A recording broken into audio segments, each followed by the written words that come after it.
ټولو ته ماښام په خیر او ډاکټر ذاکر نایک ته هم ماښام په خیر. نن زه د یو انسان په توګه د انسانیت په استازیتوب خبرې کوم. اوس ډاکټر ذاکر نایک څرنګه چې تاسو شاید په مسلمانه کورنۍ کې زیږېدلي یاست، نو تاسو ته ستاسو دین در په ګوته شوی دی. اوس همدا لامل دی چې نن تاسو شاید د دین ملاتړ کوئ. که تاسو په یو هندو کورنۍ کې زیږېدلي وای، نو دا امکان یې درلود چې تاسو به هندو وای. زه احساس کوم چې دا د توکمپالنې یو انتها ده چې په تاسو کې خپل دین، کلتور، عقیدې او نظریات تر ټولو لوړ ګڼي. له همدې امله تاسو وویل چې سیک مپ یا اریانا سماج یا هر هغه دین چې د بت پرستۍ څخه انکار کوي له تاسو لخوا هم ملاتړ کیږي. زما په ان موږ باید د انسانیت په لوی مذهب خبرې وکړو او دلته به دې بحثونو کې وخت مه ضایع کوئ. کوم نظر یا سپیناوی لرئ ښاغلیه؟ ښه پوښتنه. هغه وایي چې زه په یو مسلمانه کورنۍ کې زیږېدلی یم، له همدې امله زه مسلمان یم. شاید که زه په هندو کورنۍ کې زیږېدلی وای، نو ما به د هندومت ملاتړ کړی وای، او زه اریا سماج او سیکمت ملاتړ کوم ځکه چې دا زما د نظر سره سمون خوري او زه خلک تیر باسم. زه باید په پراخه کچه خبرې وکړم. ډېره ښه پوښتنه ده.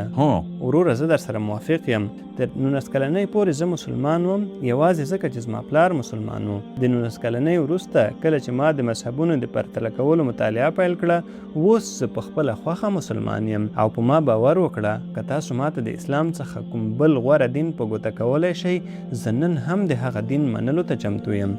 نن ښاغلیه، زه د انسانیت د دین ملاتړ کوم. وروره زه به دې ته راشم. هو، زه وایم هر څوک چې ماته په منطقي او ساینسي توګه ثابته کړي چې بل کوم دین د اسلام څخه غوره دی، زه د منلو لپاره چمتو یم. تاسو وایاست چې تاسو د انسانیت په اړه خبرې کوئ. دا د انسانیت دین چا لیکلی دی؟ مهاتما ګاندي دا چا لیکلی دی؟ ته پوهیږې یو مسلمان تر هغه یو ښه مسلمان نشي کېدی تر څو چې هغه یو ښه انسان نه وي. دا خبره هر دین کوي. هر دین دا وایي. وروره اجازه راکړئ چې خپل ځواب پوره کړم. آیا تاسو دلته زما د ځواب اورېدلو لپاره راغلي یاست یا د دې لپاره چې خپل نظرونه ورکړئ؟ زه غواړم یو سالم بحث وکړم او یو منطقي پایلې ته ورسیږم. دا د بحث غونډه نه ده. هیڅ کله نه. ما هیڅ کله داسې نه دی ویلي. زما ځواب واورئ. زما د ځواب وروسته تاسو خپل نظر ورکولی شئ. پرېږدئ چې خپل ځواب پای ته ورسوم. تاسو په پرله پسې توګه خبرې کوئ. د دې مطلب دا دی چې زما ځواب واورئ، دوام ورکړئ، په غور سره واورئ. ستا په ذهن کې څه مهابهارت یعنی لوی کشمکش روان دی. تاسو به څنګه واورئ؟ مهرباني وکړئ، دوام ورکړئ. کله چې تاسو خپله پوښتنه کوله، آیا ما مداخله وکړه؟ آیا ما مداخله وکړه؟ تاسو مداخله ونه کړه. مهرباني وکړئ، دوام ورکړئ. هر څه لیکل، راتلل، پوښتنه کول. که تاسو زما ځواب واورئ نو پوه به شئ، که نه نو دا ټول 100,000 څخه زیات خلک به پوه شي. خو تاسو به بیا هم همدغه پوښتنه لرئ. زه یو طبي ډاکټر یم. یو کس نشي کولی په دوه مختلفو شیانو تمرکز وکړي. ځواب ته غوږ ونیسئ. د ځواب وروسته هیڅ ستونزه نشته. نو هغه څه چې تاسو باید پوه شئ، تاسو د انسانیت په اړه خبرې کوئ. لومړی تاسو وویل زما د دین په اړه پوښتنه مه کوئ. بیا تاسو وایاست زه د انسانیت ملاتړ کوم. له هر څه وړاندې تاسو د خپل نظر په څرګندولو شرمېږئ. بیا تاسو د انسانیت په اړه خبرې کوئ. زه دا پوښتنه کوم، دا د انسانیت په نوم کتاب چا لیکلی دی؟ آیا کوم کتاب شته؟ آیا د انسانیت کوم لارښود شته؟ زه تاسو ته وایم یو مسلمان نشي کېدی مسلمان تر څو چې هغه یو ښه انسان نه وي. هر دین دا خبره نه کوي. زه د دې ویلو لپاره بخښنه غواړم. تاسو نور دینونه نه دي لوستي. زه کولی شم یو تقریر وکړم. زه تاسو ته له ویدونو څخه اقتباسات، د هندو له سپېڅلو کتابونو څخه اقتباسات، د انجیل څخه اقتباسات درکولی شم چې د انسانیت خلاف دي. زه دلته د کوم دین د تنقید لپاره نه یم راغلی. که تاسو هیڅ دین نه وي لوستی نو مهرباني وکړئ هیڅ داسې خبره مه کوئ چې په اړه یې پوهه نه لرئ. قرآن وایي فاسألوا اهل الذکر ان کنتم لا تعلمون. سورة النحل 14 سورت 43 آیت، سورة انبیاء 21 سورت 9 آیت. تاسو د پرتلیز مذهب زده کوونکي نه یاست نو مهرباني وکړئ د پوهې پرته تبصرې مه کوئ. زه تاسو ته د انجیل څخه د انسانیت خلاف اقتباسات درکولی شم. زه تاسو ته ننګونه کوم چې د قرآن یو آیت د پیغمبر محمد صلی الله علیه وسلم یوه لارښوونه په ګوته کړئ چې د انسانیت خلاف وي. نو ماته مه وایه چې هر دین دا وایي. بخښنه غواړم، تاسو پوهه ډیره کمزوري ده. هغه څه چې زه تاسو ته ویل غواړم انسانیت معنا لري. تاسو په دوهم ټولګي کې یاست. زه نه یوازې د ښوونځي فراغت په اړه خبرې کوم. تاسو باید پوسټ ګریجویټ یعنی لوړ زده کړې شئ. اسلام د لوړې کچې معنا لري، یوازې انسانیت ټیټه کچه ده. هیڅ مسلمان یو ښه مسلمان نشي کېدای تر څو چې هغه یو ښه انسان نه وي. زه تاسو ته ننګونه کوم چې د اسلام یوه لارښوونه په ګوته کړئ چې د انسانیت خلاف وي. تاسو شاید د دې منطقي شالید هغه منطقي دلیل نه پوهیږئ چې ولې اسلام دا لارښوونه وړاندیز کړې ده، او تاسو ممکن فکر وکړئ چې دا د انسانیت خلاف دی. لکه څنګه چې موږ وایو اوه ډاکټر ما ته پیچکاري لګوي، دا خو ما ځوروي، خو هغه پیچکاري ستاسو لپاره ګټوره ده.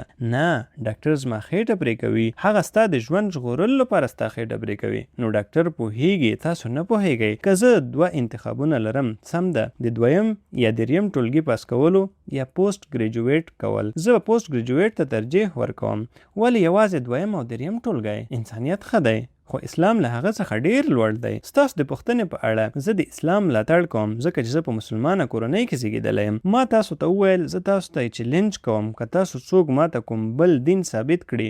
ما ډیر لوی دینونه لوستي دي او زه فکر کوم اسلام تر ټولو منطقي د انسانیت لپاره غوره دین دی.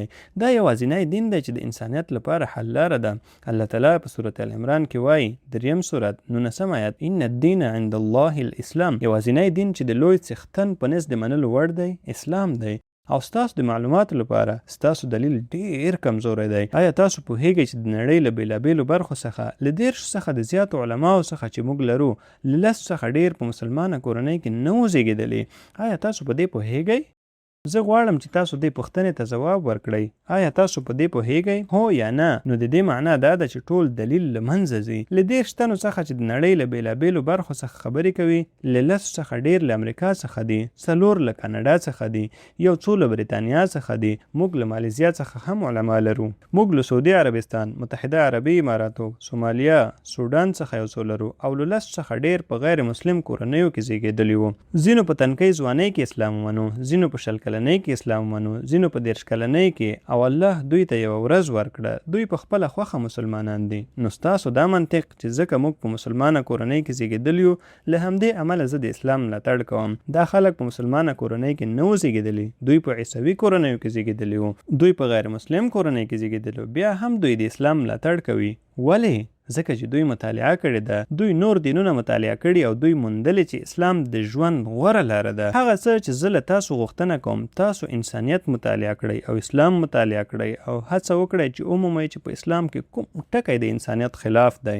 بیا به پوه شئ چې زه ستاسو څخه د غوره دین غوښتنه نه کوم، زه له تاسو غوښتنه کوم چې غوره دین او د ژوند غوره لار ومومئ. د انسانیت لپاره یوازینی حل لاره اسلام دی. مننه.